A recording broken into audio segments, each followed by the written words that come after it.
na tayong turtle para dito sa ating laban. Annabelle is here, pero top lane pa rin gagawin! Matatamaan doon ang badang, pero makakapag-back si Flap TZ pa ngayon na panis doon. First blood para kay Moreno. TZ pumasok pero mahuli siya ng counteran ng Bigetron Esports. Bigetron Esports, pangbalagbagan kaagad talaga yan. Oh, tsaka tandang na ako sinabi mo na, oy, opo, okay, makakatakas. Ay, hindi nakatakas. That is gonna be Moreno killing the idol ng mga kids. Ang Bigetron Esports, sabi natin talaga pinag-aralan lang kalang kalaban, Ejector! Si Ogwen ang mahuli at 3-0 kagad. Ito yung sinasabi natin kanina, yung lineup ng Bigetron Falcons sa sistema na gusto nila. Kasi dun sila madadali. Si Light, matatapon niya si Flap TZ at nahanap na naman yung rotation. Basang-basa ang Team Falcons. Oo, kasi kitang... Pero hindi niya tinag. Na binigay lang. Okay, Ogwen ay mahuli si Luke. Kagad si Break Fist Crack combo. Ito naman yung pagkate ng Team Falcons. Pumasok si Kyle! TJ! With the perfect Unleash the Beast! Napitas dun si Eman para masakit yung ultimate ng Farsa. Pero si Flap TZ napaka-cancel yung ultimate ni pero merong conceal. Magagaling kay Light na makikita doon si Light. Si Simio na siya. Hindi niya matatapos si View kasi nag-flicker siya. Kyle TZ pwede pa rin mag-contest. Si Flap TZ na sa likod. Ogwen pumasok na.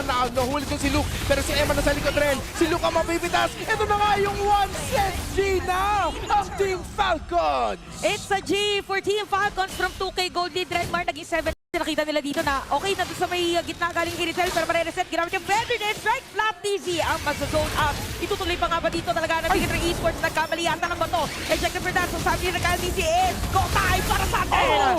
Light goes down at lamang na ngayon ang Team Falcons. 5v4. Medyo delikado ada para sa Bigetron Esports na mag-contest sa Lord na to. Pero sabi ni para lang talaga ma-clear agad yung minion wave. Top lane meron pa. Pumasok si Lucas. Successful baka attempt. Hindi. Sabi ni Super Marco. Ang sakit ng mga bala. Si Eman umaaray na.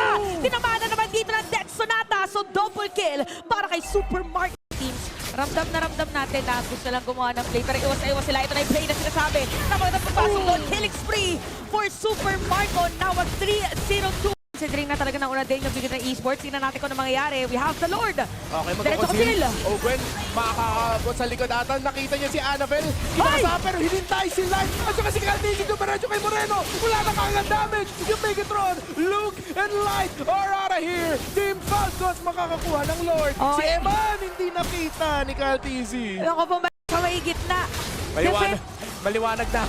Para sa Team Falcons yung kailangan nila gawin dito. Super Marco, nasaktan siya pero Wind of Nature, maiiwasan niya yung konting damage na binitawan ni Eman. So dapat mag-ingat na nga ng Team Falcons kasi online na yung damage ni Eman dito. Oh! Napatay si Ogwen. Okay, tingnan natin kung mapipilit ba ng Bigetron Esports sa bottom lane. Pwedeng sirain. Okay, Team Falcons naghihintay. Tignan lang muna sa Torre. Ayaw nila mag-rush. Gusto nila mag-minions. Sistema muna dahil lamang ngayon sa miyembro. Eman pumasok bigla. Mahuli siya ni Flap TZ. Pero si Eman hinabol pa makakapag-damage Moreno. Pero nakapag-flicker si Flap. Okay, ramdam natin ngayon na gustong magbigay ng dalawa. Meron ring items dito ang Bigetron Esports. The more na tumatagal, magkakapantayan na mamaya in terms of... Okay, may flicker out. Napakaganda magpasok. Okay, si Beauty na halos wala ng buhay. Pero si Ogwen, halos mapatay na rin. Mawala ng immortality. Mapatay din si Light. Okay, kailangan mag-concede kasi si Annabelle! Nakakapos si Q! Pero napanin si Annabelle! Si Kaltisi naman nakita yung backline. Double kill para kay Super Marco. Masyado malalim yung jungler noon ng Bigetron Esports. Wala nang taga-retry. Si Luke tumitingin. Si Eman, si Moreno gusto i-contest. Team Falcons, ano ang gagawin nila dito? Tingnan natin kung makakapasok ngayon. Ginamit na naman yung Feather Edge Strike. Yung Lord kalahati na yung buhay. Si Eman is here! Pero alam yan ng Team Falcons. Mataklawin, ika nga. Pero yun nga lang, yung Lord ay tutuloy pa rin. Walang reset.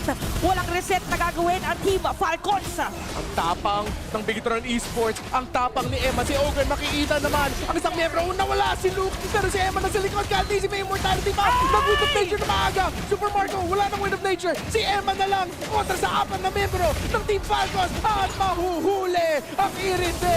Pero ito si Moreno. The Master Showman gets blasted by Kyle TZ.